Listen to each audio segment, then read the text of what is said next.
Welcome to the Sales and Marketing Playbook Unleashed, the premier podcast for innovative growth strategies, hosted by two seasoned experts. Meet Evan Polin, the president of Polin Performance Group, a master in sales coaching with over 2 decades of experience. Evan is not just a consultant, he's a force in sales, focusing on mindset, planning, and skill development. He's also the co-author of Selling Professional Services the Sandler Way. Joining him is Craig Andrews, partner and CEO of Beholder Agency, an expert in growth marketing. With 20 years under his belt, Craig blends marketing creativity with strategy to propel businesses forward, making Beholder Agency a leader in effective marketing solutions. Together, Evan and Craig are here to share their wisdom on winning strategies, best practices, and transformative insights that will fuel your growth. Get ready to revolutionize your sales and marketing approach right here on the Sales and Marketing Playbook Unleashed. And welcome to the Sales and Marketing Playbook Unleashed. I'm Craig Andrews and my partner in crime, Evan Polin. How are you doing today, Evan? I'm doing great. Great to see you, Craig. How are you doing? I'm hanging in there, man. But I have to admit something. I got to be honest with you. The small to medium-sized business, even the larger ones, I have to tell them something. They're never going to believe me, but I'm going to say it anyway for the sake of our audience. Sales and marketing are not the same thing. Sales and marketing are not the same thing. And so I'm going to have you introduce our guest, Evan, but I want you guys to put that in the context that it is not the same thing. Go ahead, Evan. So, well, and Craig, even more than that, sales strategy and sales tactics are two different things as well, which is why I'm excited to bring our guest onto the stage. And our guest today is Duane Reiff from Global Source International. And if we want to bring Duane to the stage, and Duane, if you want to share with everybody a little bit about yourself, a little bit about your background before we kind of jump in today. Thank you, Evan, and thank you, Craig. Great to be on the podcast. So I'll start at the beginning. I was born in Guatemala and grew up in Florida. I live just north of West Palm Beach. We have 3 boys. They're grown and married, and 2 granddaughters. And I went to school in Washington, D.C., George Washington University, and did a study abroad in Madrid, worked at the U.S. Embassy. And then I was VP of Sales and Marketing for some national and global companies. And then 10 years ago, I started my firm, Global Source International, where I help companies grow and scale their revenue, working for CEO founders, private equity, or private family offices. Happy to be here today. Thank you. It's great to have you. And I think this is really good. Again, Craig and I very often talk about the fact that sales and marketing are different, but need to be on the same page for companies to really be able to accelerate their growth. I also think there's a difference between sales strategy and kind of the tactics and the know-how on what folks should be doing day to day, which is why it's great to have someone here who's really kind of an expert in that sales strategy, in that sales infrastructure. And what might be good to kind of help set the stage for our audience, can you share with folks maybe a little bit about the kinds of problems that you help your clients with, why folks bring you in to an organization when you initially engage with them? Mm-hmm. Absolutely. And I loved how you started this off, Craig, with sales and marketing is not the same thing. And I totally believe that. At the same time, I believe they have to be hand in glove. And quite honestly, I believe the spinal column of any successful company is the marketing side, because that's what develops the strategy. I knew you'd like that, Craig. That develops the strategy. And I found that when you look at a successful company, they have to be integrated, sales and marketing. And the ones that aren't and struggle is they put a lot of energy and efforts into marketing, pay-per-clicks, SEO optimization, all the digital platforms, and they try to rebrand themselves and work on websites, which are all important. They bring in all these leads and they can't close them and they don't know why. And then they get frustrated and they point it sometimes back to the marketing where they're not bringing us the right leads. And in reality, maybe the sales team's not doing the right follow-up. Mm-hmm. Maybe they're not haven't had the right training, Evan, which that's your expertise on the objections. What's the objections? What's the best way to follow up? How often? And can you be professionally persistent without being annoying and figuring out that gap? And what's your close cycle and really understanding the sales function? But the sales and marketing have to be hand in glove. You have to understand who your ideal client profile is. Yep. And some companies and many companies go through that process and they think they're done, but their data may be from 2, 3, 4 years ago or longer. And the market's changing. the business environment's changing. Technology is changing the game significantly for all of us with AI. And so I believe you have to constantly, almost not quite, but almost on a daily basis, have the strategy of, okay, what are we going to do today that's different than yesterday? How are we going to get better? How are we going to implement the right infrastructure in a sales department where our sales team knows on a daily basis what they're supposed to be doing, what KPIs, what outbound, what emails, what texting, what phone calls, what in-person or remote meetings do they need to be scheduling? Because at the end of the day, it is a numbers game. Mm-hmm. What's your close cycle? And yet you need to develop relationships. And Duane, you're hitting on Craig's 3 favorite words, which are data, data, data. Yes. It's really these days, there's absolutely no excuse to be flying blind between the tracking that CRMs have, between the tracking that can be done with the marketing metrics. There's really absolutely no excuse to be flying blind. And at least in my experience, successful organizations also need to have that sales and marketing talking, collaborating on a regular basis. Marketing saying, okay, this is what the trends are. This is what we're doing. Sales saying, okay, well, this is what we're seeing in the field. This is what's working. This is what's not working. This is what's resonating.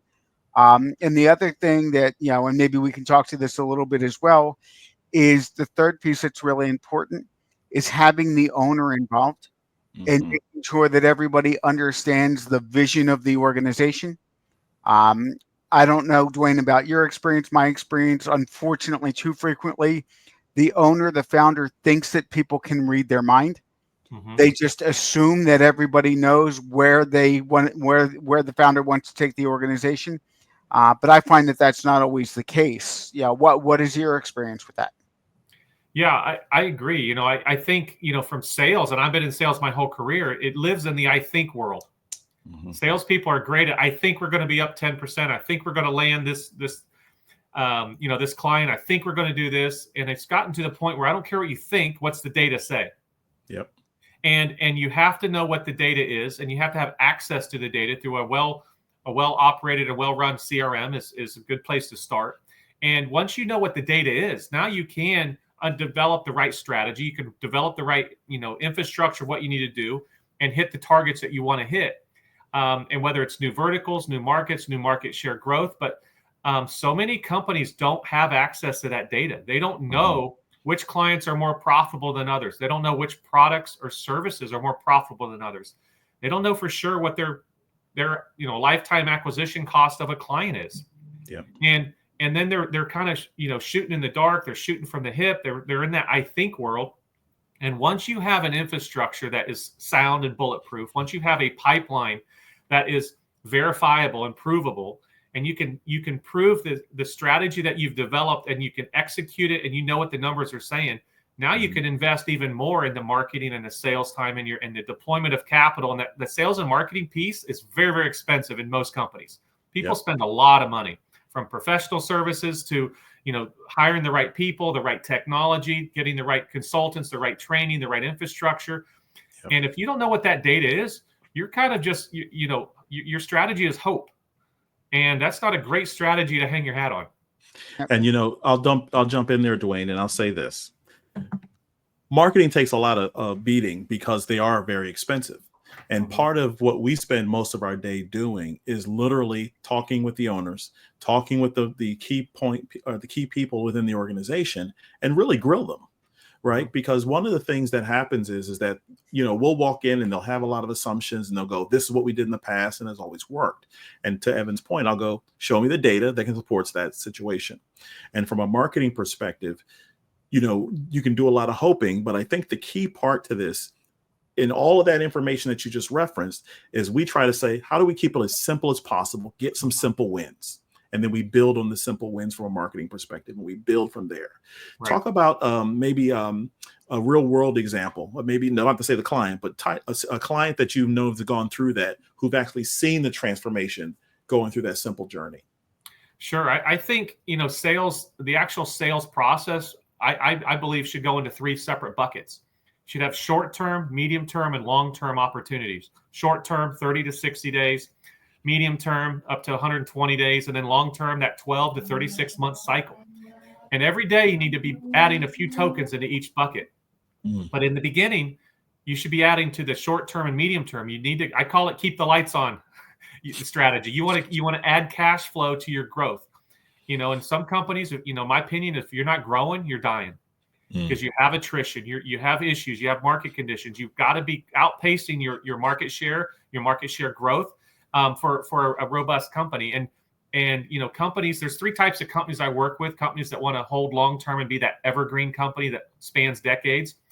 Most want to get to that exit side and get to that liquidity event where they can sell in 3 to 5 years, or they may want to transition to the next generation. All three of those options, in my opinion, you really need to maximize top line and bottom line and have a strategy that's a proven process and really invest in your marketing and understand, do you have the right digital marketing process in place? Do you have the right SEO, pay-per-clicks? Some of that stuff that was very valid several years ago may or may not be important today, or it may need to be tweaked. And investing in your salespeople to have the right sales training. And then, maybe having the right comp plan. I've had clients that, they've gone several years without really looking at their comp plan. And then you wonder why their sales activity is not reflecting what their outcome and the desires. And, do you have a sales playbook, a robust, sales Bible that you can from start to finish, from LinkedIn outreach to sales cadences and your email outreach, to how do you close, to market conditions, to even competitive analysis and price points. How are you running that? If you could develop a strong infrastructure with a verifiable pipeline, most pipelines, especially in the private equity world, when people are buying, they discount the whole sales process because they never invested in the right infrastructure, a verifiable pipeline. If you can have a process where maybe 80% of your new business goes through the CEO's cell phone, that's a very, very poor situation to be in. Or if 80% of your revenue is with one client, or in many cases, if 20% of your revenue is with one client or higher of that 20%, that's at risk. So you need to de-risk the sales and marketing piece to maximize the valuation when you do want to sell. If you want to sell, or even if you want to transition to your kids or the next generation, you should want to transfer a very highly profitable company. Yeah. And Duane, something else I want to add to your short-term, medium-term, long-term goals, and something else that private equity, anybody else is going to be looking at, something that you should be looking at for your sales process that a lot of companies miss out on, is leading indicator activities and lagging indicator activities. Sometimes companies just look at the results, they just look at the sales. But if your team, whether it's a sales team, marketing team, aren't doing the right front end activities to get your organization enough at bats, for a sports analogy, in front of enough opportunities, you're not going to close the business that you need to close. And again, going back to tracking data and metrics, if you've got a 30, 60, 90, 120-day sales cycle, if people start lagging off of that, you're not going to see that today or tomorrow. You're going to see that 30, 60, 90 days down the road. And then that's how long it's going to take to make that back up. If your team isn't consistent, if there's not that accountability. So all of those things need to be looked at, and there's marketing metrics, there's sales metrics. Going back to Duane's point, you can't assume that 5 years ago was the same as it is today. Or a year ago. And Craig and Duane, the other thing that maybe the two of you can talk about a little bit that I think is important for our audience is with sales. Craig, you talked about a couple minutes ago that some marketing is expensive. Versus expensive, what I like to look at is ROI, the return on investment. And you might be putting out a certain amount of dollars, but if it's bringing in your high-end clients, your large clients, all of a sudden that marketing spend isn't as expensive. Right. If it's bringing in my really large clients. So what are some of the things that you guys look at in terms of profitability to know what products or services companies should be pushing? And before you jump in there, Duane, let me jump in and say this. Part of the battle I think that we all deal with is the understanding the value of marketing and the value it can bring you, because a lot of people are gun shy. I have a client who said, I'll spend $20,000 to $30,000 a month on my marketing and have no sweat about it. But more the small to medium-sized businesses going, well, let's try a little bit. And then all of a sudden now we have the back end in which the marketing can't really run as strong as it can compared to the competition that they're competing against. And I think that when you're really looking at how to evaluate your market, this is why I'm a big proponent about starting as small as possible, is because before I double down, I need to know it works, because otherwise certain clients I'll deal with just won't stick around for that year to possibly get this thing working. And we start with a bad structure, as Duane referenced. If their marketing is in a bad structure, we have to spend the time to build that structure.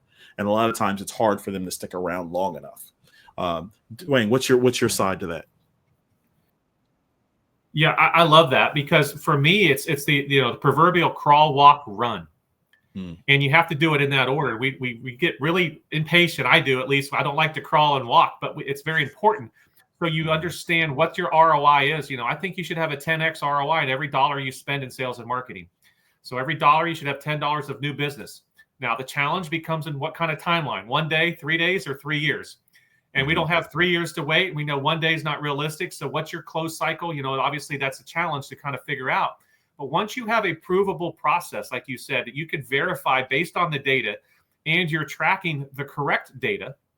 I see some companies are tracking the wrong KPIs. It doesn't move the needle, doesn't move the ball down the field.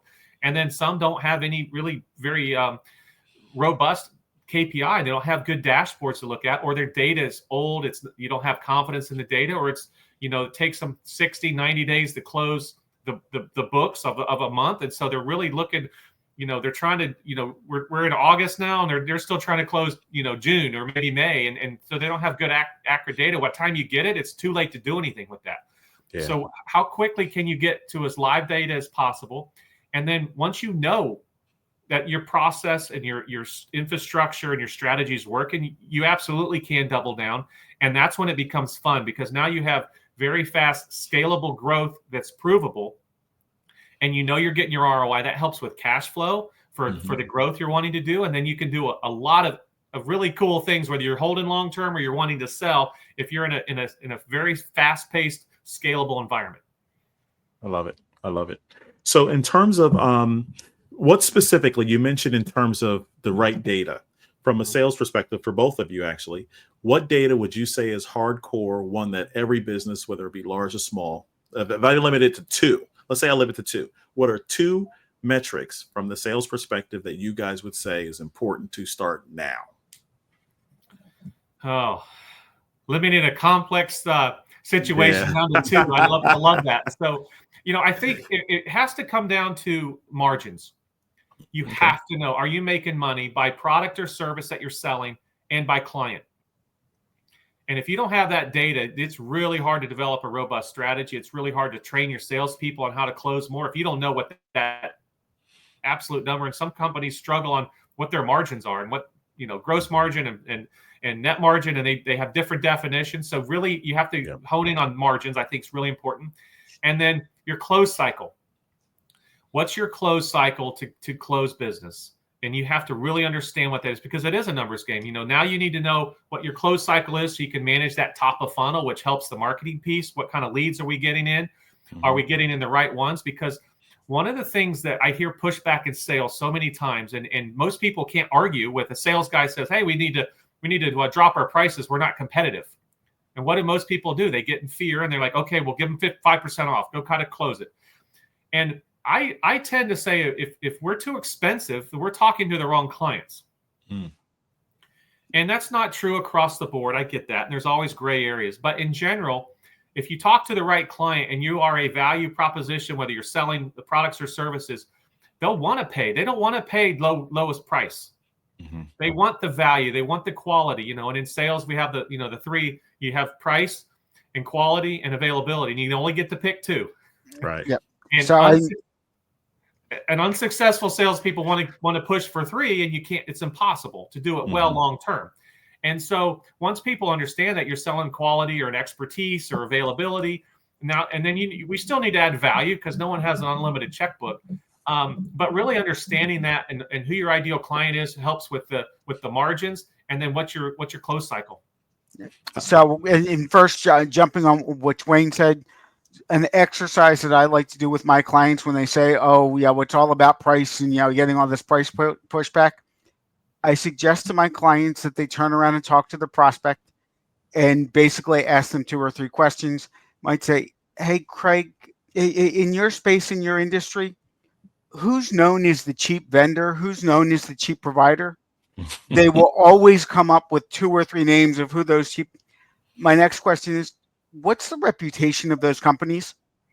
And it's usually, the reputation's terrible, service is awful, products awful. Mm-hmm. And then the last question, why do you think it would be any different in my world? Mhm. Your low cost, low end competitor, they really suck at what they do. Mm-hmm. Why do you think in my business that the cheapest, lowest end sales consultant, the cheapest, lowest end marketing consultant is going to give you great work? Right. Mhm. Very good. Oftentimes people go, maybe I have a point, and then we can get into that value conversation. Duane took 1 or 2 of my answers in terms of metrics. I think 2 other things that are really important to look at as a company is looking to scale and a company is looking at what they need to look at is not only what's our closing percentage, but how long is our sales cycle? How long does it take from first conversation to closing the deal and getting a signed agreement? I know, and Duane or Craig, I don't know if this has happened with you, Craig. We may have talked about this on our last episode. Mm-hmm. If somebody comes to me and goes, I've got all kinds of sales challenges, I need all kinds of help, and they tell me that they have a 60-day runway left, and their sales cycle is 90 or 120 days, it's over. I can't help if that's the case. So the sales cycle is really important in terms of projections and looking at things. The other thing that I love to look at with my clients is looking at what sales and marketing activity you're doing and where is the business coming from. Is it coming from SEO and people hitting your website? Is it coming from certain trade associations or networking things? And if we can identify what's more successful, then we can look at, is there a way to pour fuel on that fire to get more and more and more of those really good high margin opportunities coming in? So that, Craig, you talk a lot about your clients liking to test things, see what's working, what's not working. Well, over time, can we drop the stuff that's not working? Right. And then do even more of the stuff that really is working to really get the results that we want to get? Mm-hmm. This has been an awesome conversation. So, Duane, here's your chance to think a little bit about the last other 3 things. So I only gave you 2 the first time because there are 3 other things that you can leave our audience with, because I want to remind everybody, this is the playbook. Duane even hinted upon it naturally. I love it about it. Right. So this is the playbook. We try to give you guys tips and information that's going to allow you to take these practices and apply them to your business. Evan, let them know about your training you have coming up. So, Craig, that's why I love working together with you. You team me up so well to be able to kind of do that cheap plug towards the end of this. So, for those of you who really want to knock it out of the park between now and the end of the year, I have a 12-week sales training program coming up. It's going to start the Tuesday after Labor Day. It'll be once a week for 12 weeks, ends right before Thanksgiving. It'll be once a week over Zoom. And we'll be covering everything from having the right mindset to move out of your comfort zone and succeed in sales. We'll talk about building out that sales plan. And then we'll talk about how to effectively qualify and disqualify opportunities so that you are shortening your selling cycle once you're in front of those opportunities. So that'll be coming up in just a month or so. Please hit us up as we're posting these up on LinkedIn if you have any questions, if you want more information. And Duane, hopefully this has given you enough time to think about 2 or 3. Actually, Craig is really putting it on you. 3 takeaways for our audience. Sure. Yeah. So I think one is be the person that your customers want to buy from. I think that, not necessarily the company, which is important, but be the person that, build that trust, earn that trust. And who would you want to buy from? Become that person for your clients. I think the second one is important to hold yourself accountable to outcomes and benchmarks. That's going back to the data. But be the salesperson in the company that you hold yourself accountable to the outcomes and the benchmarks. And then the last one is I love, and my takeaway is that we all need to be disruptive in a good way. Can we be the Netflix to Blockbuster? And I remember the first time I saw Netflix, I'm like, I was at a friend's house and they had these CDs they were getting in the mail. I'm like, that's the dumbest thing I've ever heard of. If I want to watch a movie, I'm going to Blockbuster across the street. I don't want to wait in the mail. And how did that work out for me? I thought something was pretty dumb, ended up being unbelievable. And it's disrupted a lot of different industries, not just video and blockbuster, but Hollywood and movies in general. Yeah. And so can you be disruptive and not take for granted what worked well 5 years ago or 10 years ago or even a year ago, like you said earlier, Craig? Can you embrace technology, be disruptive, and be the person that you want to buy from within your company? So I love it. Duane, how can people get a hold of you if they've got questions? They want to learn a little bit more about you and your organization? Sure. So a couple ways. Email is great. Dreiff, Dreiff at globalsourceinternational.com. And my cell phone, 772-285-6672. So thank you for having me on today. I really enjoyed our time. No worries, Duane. Hang tight for us. We'll talk to you in a second. So again, we are the playbook. We bring you information. We gave you the man's direct phone number. Okay. And if you didn't hear the tips, the knowledge and the information he was dropping on you guys, I don't know what to tell you. Evan, I don't know what to say. I have no idea what to say anymore. We are answering the question, giving you the answers before you all are asking the questions. That's right. That's right. And so you can see us on all the major podcast streams. You can catch our beautiful faces on YouTube. And if you have any comments, if any of this helped you, let us know. I'm all for it. I take compliments all day long. So again, I'm Craig Andrews, my partner in crime, Evan Polin, and we'll catch you guys next time. Keep winning.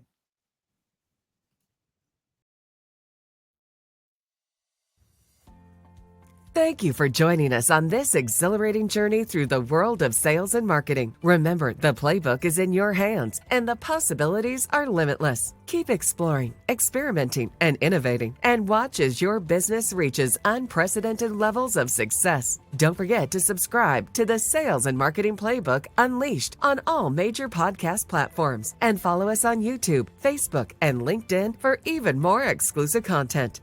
Until next time, keep hustling and keep winning.